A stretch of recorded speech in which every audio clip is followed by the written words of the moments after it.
Sizga qarab chiroyli bo'lib yurish uchun bir oyda necha pul ketishini hozir sizlar bilan ko'rib chiqamiz. Sizlar qancha sarflashinglarni ham yozib ketsanglar zo'r bo'ladi. Manikyur va pedikyurga o'rtacha 600 mingcha sarflayman. Gal 500-400 ming bo'lib qolsa, bir gal 600 minggacha ham chiqib ketadi, lekin ishlari juda ham zo'r. Mubina degan qiz qilib qo'yaptilar.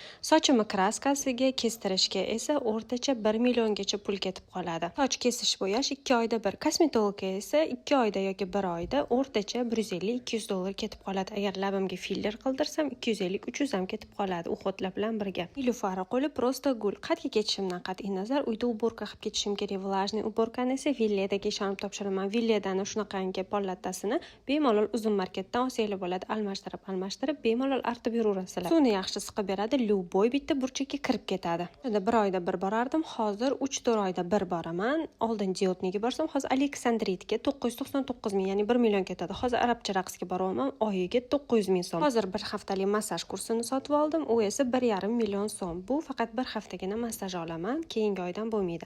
Suzishga ham bolalarim bilan birga qatnashmayman, unga esa bitta o'zimga 1 million 200, bolalarga alohida.